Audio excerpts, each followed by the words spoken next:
Hi, my name is Ian Capizzoli. I am from Stonington, Connecticut, which is at like the bottom right corner, right next by Rhode Island. I am a finance major, and I'm hoping to get my majors in finance either from here or some other university. In high school, I was involved in just about everything you possibly could be.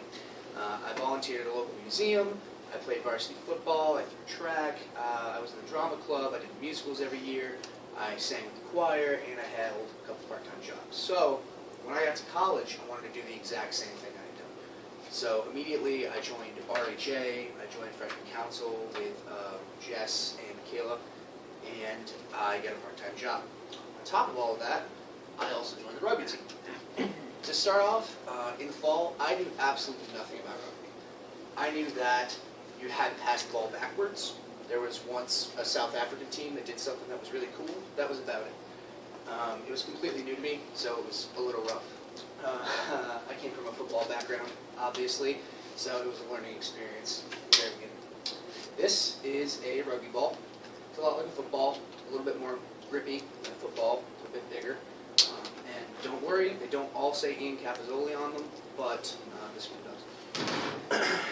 In rugby, how you score is you have to take the ball and go over the opponent's try line, which is a lot like a goal line in football, and that's worth 5 points. Now, that's really not easy, and although that's the principal means of scoring in rugby, it's not quite as easy as getting touchdowns in football, because there are 15 people trying to kill you, essentially. After that, there's a 2-point conversion, making it a total score of 7, and that's a lot like a PAT. Someone has to kick the ball through the uprights of the field. The other scores are 3-point scores off of penalties or drop goals, meaning if there's a penalty close enough to the goal line, someone can take it right off of the tee, kick it through the uprights, and that's 3 points. The drop goal is a drop kick where someone has to drop the ball, have it hit the ground, kick it through the uprights, 3 points again. There are a couple penalties in rugby, but there are a few rules. When someone gets tackled, someone from their own team can come on top of them and set up what's called ruck. It's kind of like a line of scrimmage, for those of you who know what that is in football. You can't just run around that. Someone from their own team has to come and move the ball for that to be back in play. There's also a knock-on and a throw forward. Like I said, you can only pass the ball backwards in rugby. You can't pass it forwards. If you do, that's a penalty. And if you pass it correctly, and your teammate decides not to catch it, and knocks it forwards, meaning towards the opponent's goal line, without carrying it, that is also a penalty, which results in a scrum. Now, a scrum is when the biggest 8 guys on the field decide to come together, bind together, and fight over the ball, basically.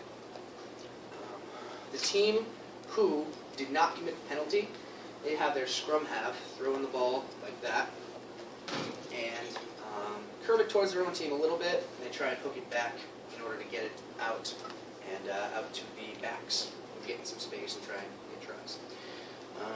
Usually they just drive each other off the ball more often than not. Obviously there's a lot of tackling in rugby, just like there is in football. If you manage to tackle someone without putting your own legs on the ground, that's great. But you can actually take the ball right from them and just go with it. You don't have to deal with a ruck or anything like that. You don't have to wait for the scrum half to take it, anything like that. If you don't do that, which more often than not happens, you have to roll out of the ruck that's established. If you don't, you can get interference, which is another penalty. Also, like out of bounds in football, there are touch lines, same thing. And whenever the ball goes out, the team who didn't run it out, and when it is run out, it's not a stoppage of play, it's a turnover. They get to go and try and throw it back into their own people, and all these big guys try and lift each other up. It's kind of funny, but it's good to watch, and very good to try and do, because they're big guys that lift each other up, and it's pretty hard. So, hope I've piqued your interest in rugby a little bit, and I hope you guys will try and go out and play sometime. Thank you very much.